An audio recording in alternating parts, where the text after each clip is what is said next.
Hello friends, I am Dr. Ashish Agrawat. In this video, I am going to talk about the structure of the monosaccharide and also the isomerism.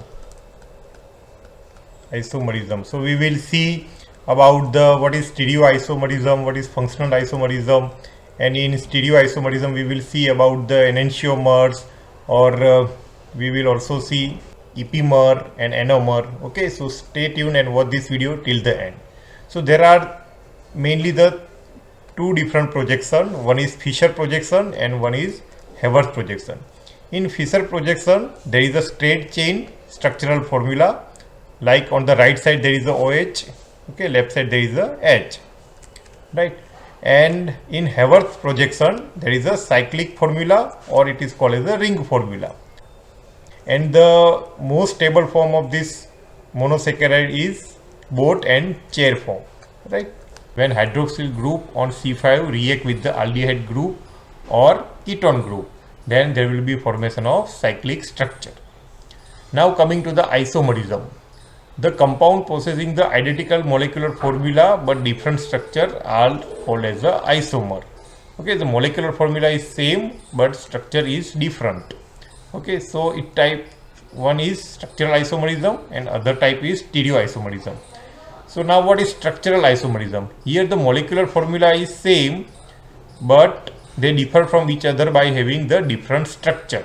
So you can see here in glucose there is a different structure, there is the aldehyde group, while in fructose there is a ketone group.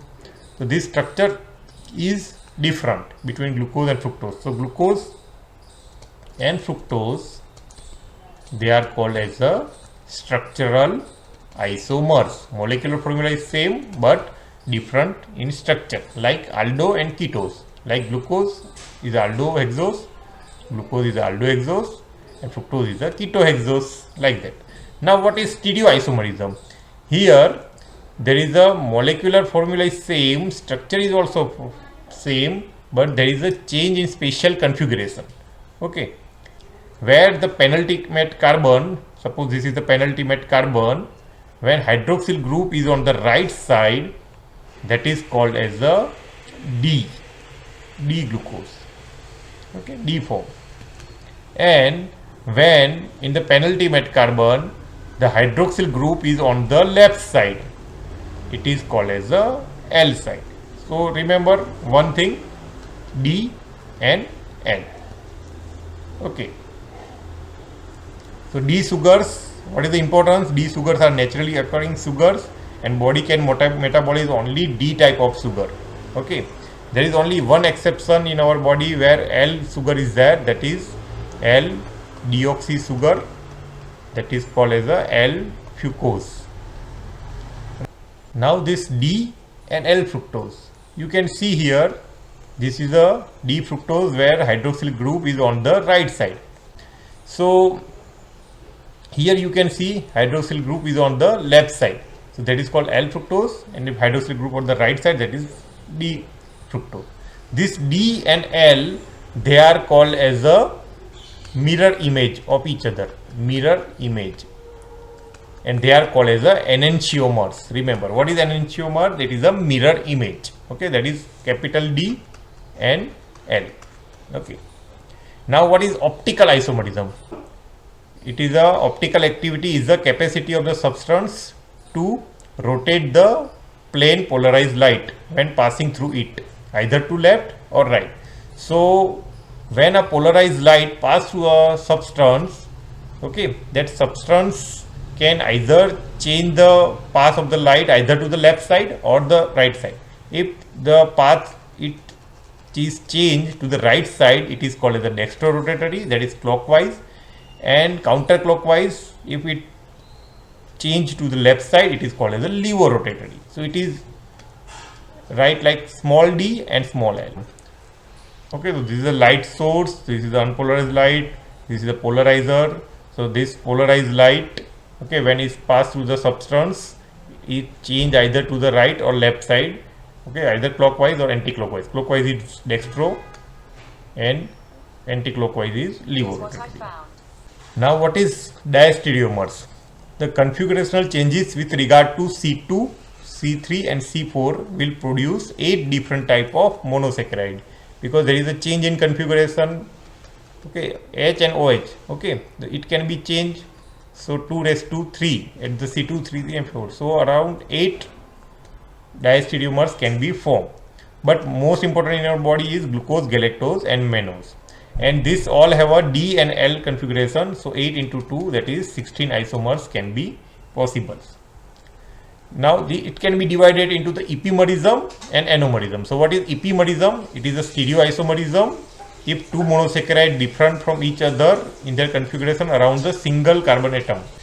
Okay, so suppose here glucose, okay, there is a change in configuration at glucose and mannose at the second carbon. So suppose glucose at second carbon OH, in mannose there is a HOH. Okay, so there change in configuration at only one single carbon with reference to the penultimate carbon or reference carbon. So change it only this side. You can see rest everything is okay. So that is called as the epimerism. While galactose and glucose, there is a change in configuration at only fourth carbon. Here there is OH on the right side, here OH on the left side. That is called as the epimerism. Change in the configuration only at single carbon atom. That is called as the epimerism. Okay, now coming to the anomerism. We have already seen in the cyclic structure in the Haworth projection that when OH of the C5 act at the C1 of the aldehyde, and ultimately it will form the cyclic structure. Okay, and it will form alpha and beta. Okay, so here the pair of stereoisomers, they differ in configuration around the carbonyl carbon. This first carbon is called as the first carbon of aldehyde, aldo sugar, that is called as the carbonyl carbon, and second carbon in case of keto sugar, it is called carbonyl carbon. For the keto it is second carbon, for the aldo it is first carbon. Okay, so the hemiacetyl, hemiketal or carbonyl carbon is called as the anomeric carbon. Okay, in case of alpha anomer, the hydroxyl group of the anomeric carbon is on the opposite side of the terminal primary alcohol group of the sugar.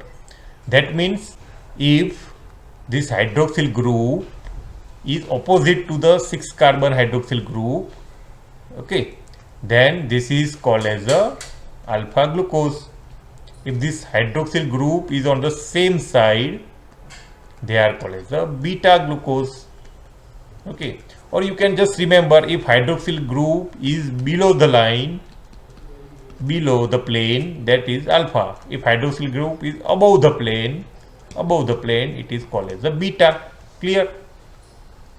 Okay, so ultimately we have seen that 16 isomer is there, and when because of the anomerism alpha and beta, there are 32 isomers of glucose can be possible to 2 raised to 5.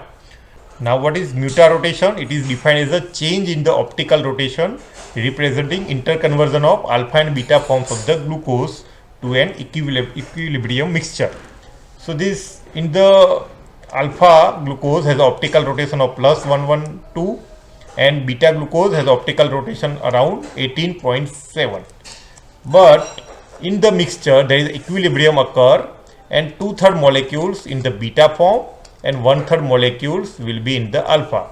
Okay, so if we make it, so around 64% is of beta and 36% of the alpha. So if we make 0.64, okay, into 112 plus 0.36 into 18.7, that will be around 52.5. So that is the optical rotation of the glucose, right?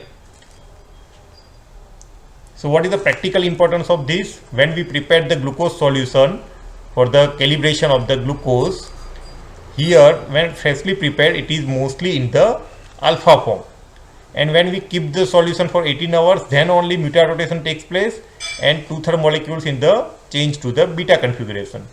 So here the problem is, here for the estimation of glucose, the main method is glucose oxidase method. that will act only on the beta form of the glucose. So when we freshly prepare the solution, it is in the alpha form. So we get the lower value. We get the lower value. So we have to, whenever we want to calibrate the glucose and we are preparing the solution, we have to prepare in advance. Okay, otherwise we get the lower value.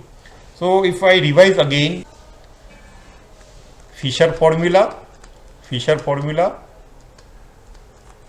okay, that is the structure is like CHO, C, OH, H, CH, OH, C, OH, H, C, OH, H.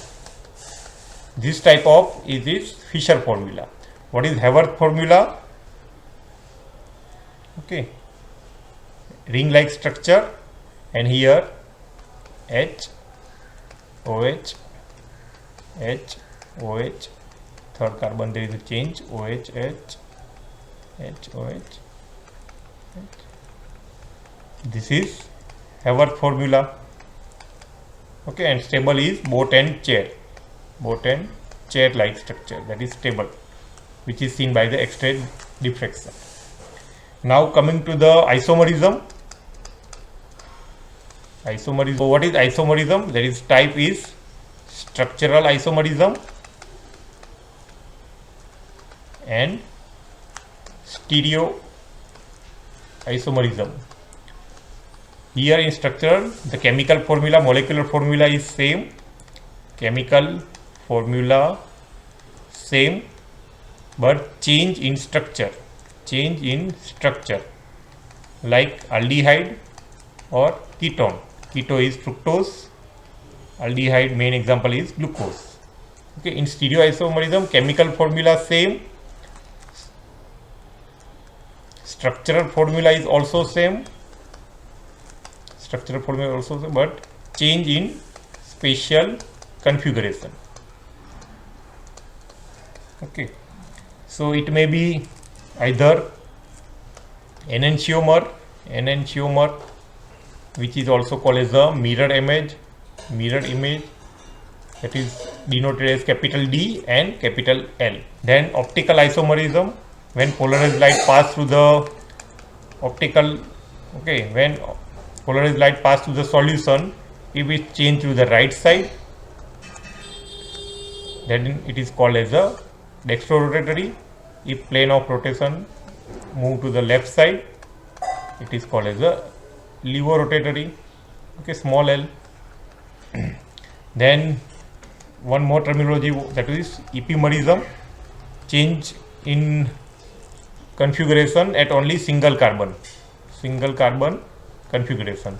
So glucose and mannose, they are epimer at C2, while glucose and galactose, they are epimer at C4. But mannose and galactose, they are not epimer, they are stereoisomer. Okay, then anomer refers to the first carbon of glucose or aldohexose. There is carbonyl carbon. If OH group is below the plane, that is called as the alpha, and if OH group is above the plane, that is called as a beta carbon. Okay, then we have also known about the mutarotation. That is a change in the optical rotation, and in equilibrium mixture, alpha and beta both form are there. And when we prepare the solution of glucose, we have to wait for 18 to 24 hours. If we freshly prepared, then there is mainly it is in alpha form, glucose, and then the glucose oxidase will not act on the alpha carbon, and we get the lower value. So we have to prepare in advance when we want to prepare the glucose solution. This is all about the isomerism and structure of the carbohydrates. I hope you like this video. If you like this video, please hit the like button, share my video, subscribe to my channel, and press the bell icon so that you can get notification for my future video also. Thanks for watching. Bye.